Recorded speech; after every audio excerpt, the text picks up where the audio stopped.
Hello and welcome to the Behind the Stripes football webcast. This is Tribune sports editor Joe Walljasper along with Tribune football beat writer David Morrison. David, Missouri 1 week removed from signing day, so we're going to tackle Missouri recruiting, maybe at the end a little coaching, although I didn't have that on the list, but I'm just going to throw you a little curveball there. First of all, recruiting, a class that was ranked somewhere between 18th and 27th by the major services. So I think people were pretty happy. Missouri fans at least were pretty happy with it.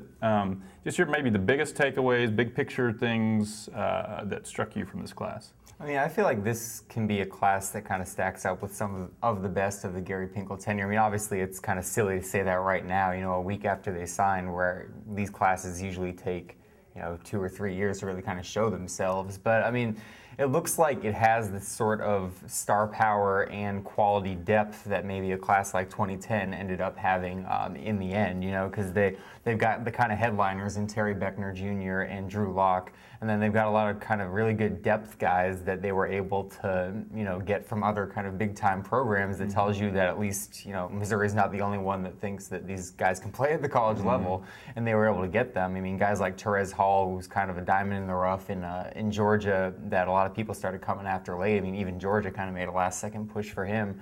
And I think the thing that's kind of changing too, or at least with this class, is the schools that they're going up against to get these guys. I mean, I think Danny Heider said it. When I talked to him, the STC Grid Reports analyst who does a lot of recruiting stuff in St. Louis. When I talked to him for the signing day story, they're not really going up against the regional powers anymore. They're getting Drew Lock from Michigan and Ohio State and guys like that. They're getting Terry Beckner from Ohio State, Florida State, Auburn, guys like that. So, I mean, I feel like it shows the respect they've, I guess, among prospects that they've built back up since that 5-7 season in 2012. And, I mean, obviously time will tell, but, I mean, this looks like it has the pieces to be a really good class.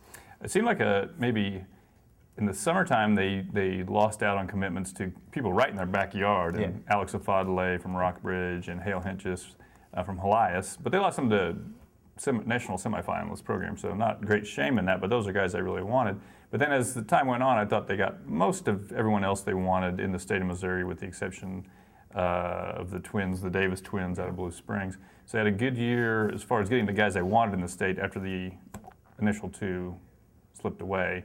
And I thought maybe that was a sign of actually following up a good year with a good year.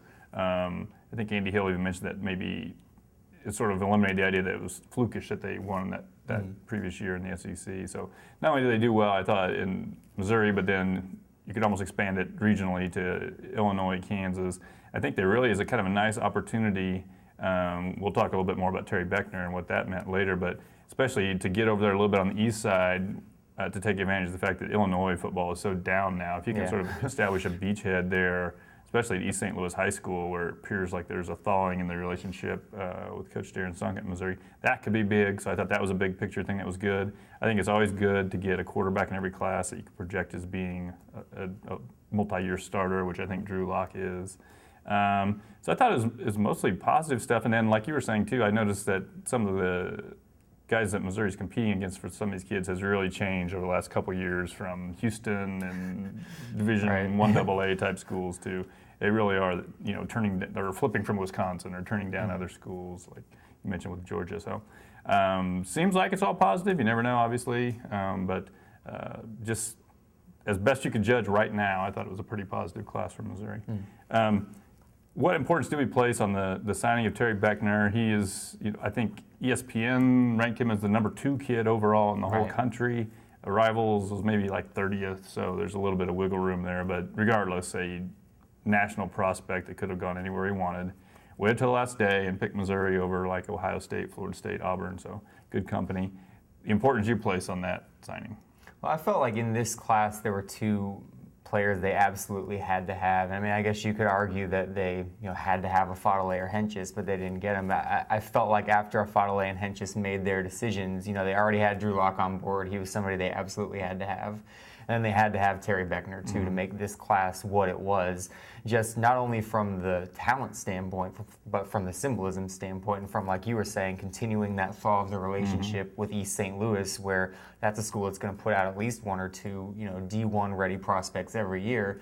And Missouri's signed, well, they've signed two of them, and then they've got, their hooks into Natarius Strong. He would have signed with them if he wasn't already enrolled at a junior college. So I feel like it was a big signing both for his potential on the field and for the symbolic significance of it. I kind of went back and forth in my mind as to whether I thought him or Locke was bigger, because, if you look at Drew Locke, he was important for early momentum, getting him on board in April and not having to kind of play that game with him all the way up to February. Also, he plays the marquee position, a quarterback. He's a legacy. His father and his grandfather went here, so I feel like it would have been really bad optics for Missouri if they'd have lost him, especially if, Jim Harbaugh came in at the end and took him to Michigan or something like that. But then with Beckner, his timing, on signing day, on ESPNU, the fact that ESPN rated him so highly, he was more highly rated than Drew Locke on all four of the services, even though his position isn't really kind of the glamour position, and you don't really kind of look at defensive tackles as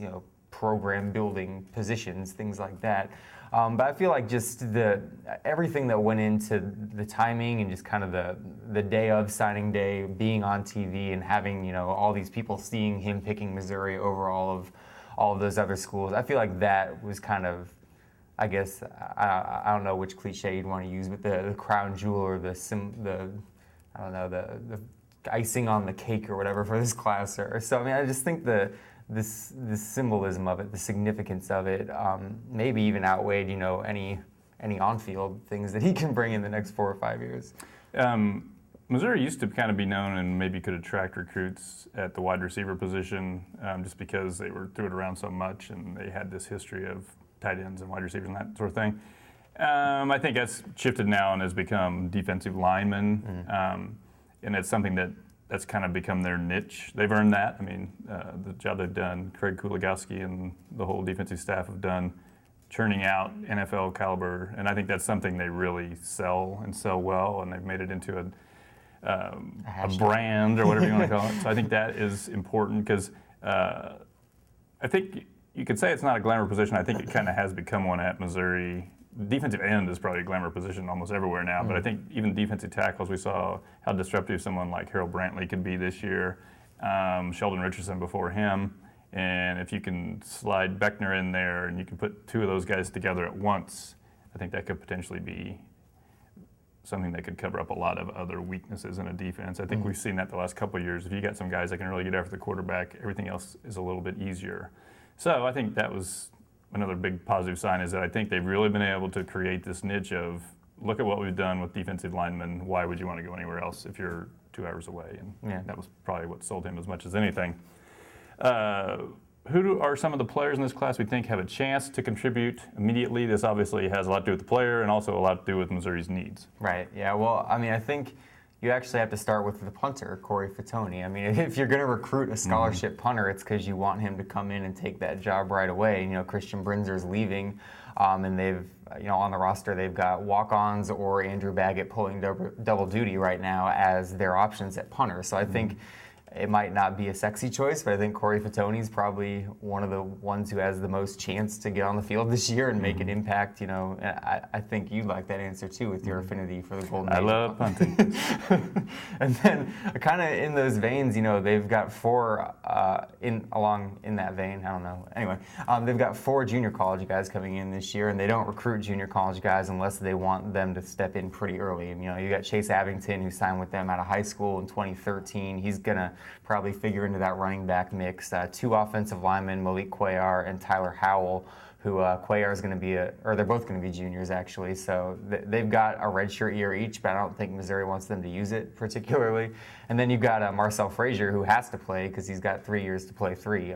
So they can't. Well, they can't redshirt him. I guess they could sit him if they really wanted to, but he'd just be wasting a spot. And they need help on the defensive line too, defensive end, because they graduate both of them. So I think those 5 guys are kind of easy ones to say. I also think based on need, they're going to need at least 2 wide receivers from this class to play this year. I don't know how much. I guess that depends on how good the returning guys are coming back.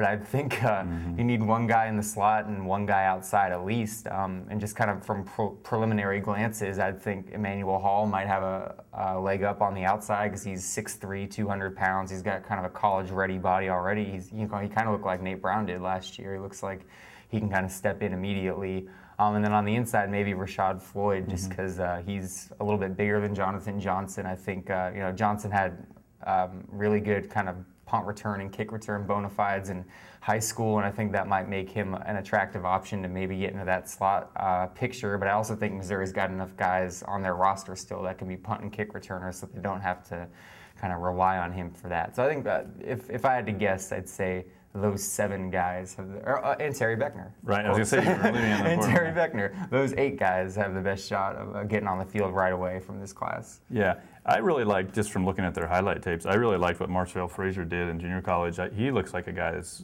quick off the ball, could step in and play a lot at defensive end right off the bat, because they do need some help there. Charles Harris I thought was promising last year, but other than that, I mean, there's nobody that really jumped out at me. Marcus Loud and then some redshirt freshmen. You know, those guys had a few moments, but I really think they could use some help there, and I think he's the guy that could do it. I was impressed with Terez Hall. You mentioned him a little bit earlier as a linebacker. If nothing else, playing some special teams maybe the first year, he just, to me, looked like kind of a headhunter, kind of a violent hitter who could really run. So he was a guys like that could be helpful in special teams, if nothing else.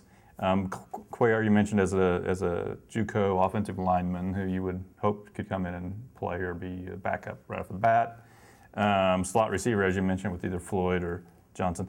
What about at running back? They've added a bunch of them. I think it maybe depends a little bit on whether Morgan Stewart ever gets healthy from this hip situation, which kind of was day-to-day for about 6 months last year. If he's healthy and good, then maybe you don't really need a running back that bad. But if not, who of this bunch do you think had a chance to play? Well, Chase Abington's in the same boat as Marcel Frazier, where he's got 3 to play 3. So, if they don't get him on the field, then it's just kind of a wasted scholarship at this point. And I think he can. I mean, I don't think it's going to be just, well, we better put him out there because we should. I mean, he's he's a bigger back. He's a lot different than anybody else on the roster. I mean, he's 6'2", 215 pounds, and he's got pretty good experience catching the ball out of the backfield, both at Fort Zumwalt South and at Hutchinson. So, I mean, I think he can be somebody that steps into that equation right away. And, I mean, really, I feel like he'd be all you need. I mean, this year, you can redshirt Marquise Doherty or see if, suggest maybe he goes and plays safety if you really wanted to, if he really wants to see the field earlier.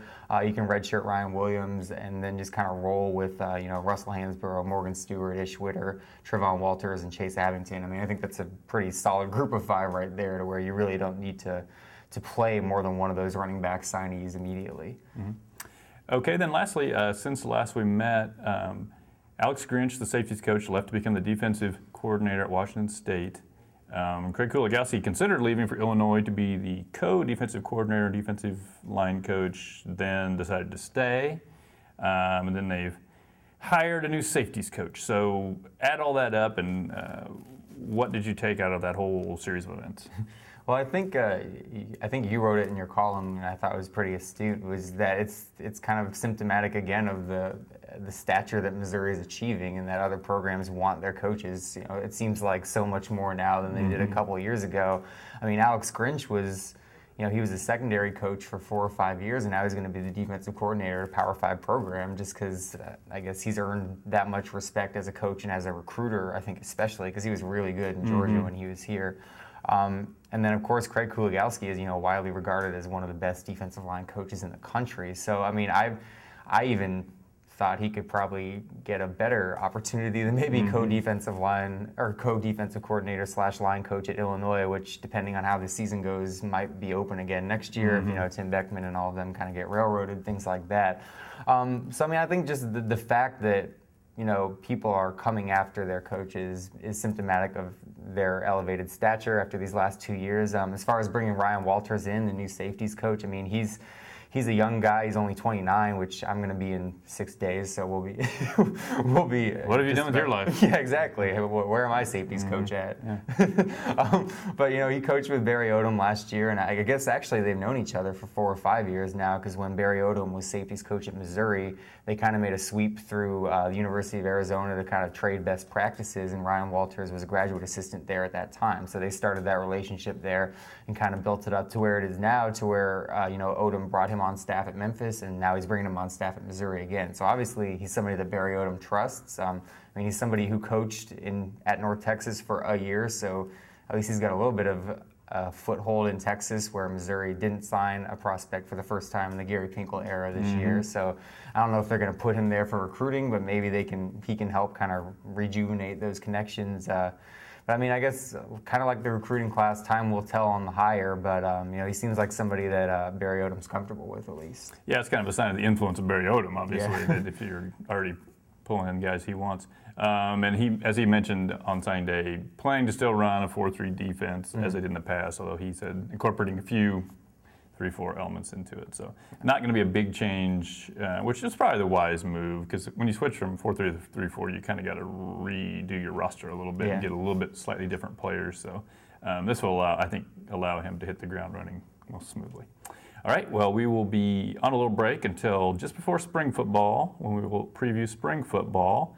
So thanks again for watching the Behind the Stripes webcast.